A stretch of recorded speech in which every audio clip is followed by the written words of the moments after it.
Abram एक ऐसा पुरुष था जिसके बारे में बाइबल बताती है कि वो अपने परिवार के साथ मूर्ति बनाने का काम करता था। लेकिन एक दिन परमेश्वर ने उससे बात किया और उससे कहा कि तू अपना सब कुछ छोड़कर उस देश की ओर चला जा जो मैं तुझे बताता हूँ।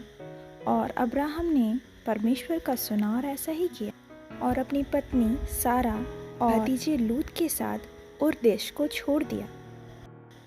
और चलते चलते एक दिन वे फ़ैरो के दरबार तक पहुँचे, जहाँ पे अब्राहम ने अपनी पत्नी सारा को अपनी बहन बताया क्योंकि वो बहुत सुंदर थी। और फ़ैरो के राजा को जब ये बात पता चली कि वो उसकी पत्नी है तो उसने उसे छोड़ दिया और उसे जाने दिया। फिर वे दोनों कनान देश पहुँच गए। और समय सारा की आयु 70 वर्ष और अब्राहम की आयु 80 वर्ष थी, लेकिन उन्हें कोई औलाद नहीं थी। और एक दिन परमेश्वर ने अब्राहम से वादा किया कि मैं तुम्हारे वंश को तारों और बालू के जैसे बढ़ाऊंगा। लेकिन बहुत वर्ष बीत गए तब भी उनके यहाँ कोई बेटा नहीं था। तो सारा ने अब्राहम से कहा कि तुम हाजिरा से एक पुत्र कर।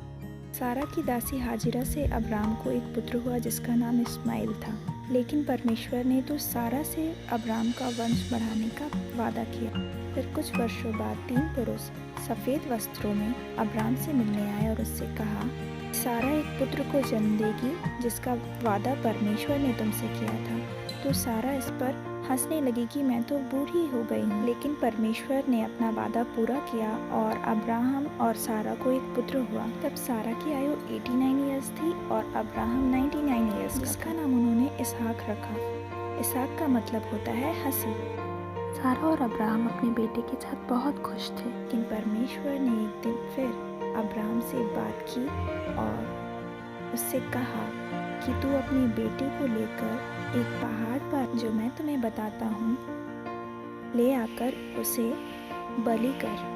और क्योंकि अब्राहम परमेश्वर की हर एक बात मानता था, वो अपने बेटे इसहाक को लेकर उस पहाड़ पर गया और उसके हाथ बांधकर वेदी पर लिटाया कि उसे बलि करे। तो परमेश्वर ने कहा, उस पर छुरा ना चलाना, वहाँ जो भेड़ झाड़ी में अटका पड़ा है उसे लेकर बलि कर। परमेश्वर ने इसहाक की जगह भेड़ को बलि करने के लिए कहा, इसलिए अब्राहम ने उस जगह का नाम यहोवा यीरे रखा, जिसका मतलब है परमेश्वर उपाय करता है। परमेश्वर अब्राहम की परीक्षा ले रहा था कि वो कितना आज्ञाकारी है, जिसमें अब्राहम पास हुआ। क्योंकि अब्राहम को पता था कि परमेश्वर ने उससे वादा किया है और परमेश्वर कभी अब्राहम का बुरा नहीं चाहेंगे। इसी रीति से हमें भी परमेश्वर पर भरोसा रखना है और उसकी आज्ञाओं को मानना है और बिना कुछ सोचे उसके सारी आज्ञाओं को पालन करना है। तब जो नामुमकिन है वो भी परमेश्वर हमारे लिए करेंगे, जो उन्होंने वादा किया है।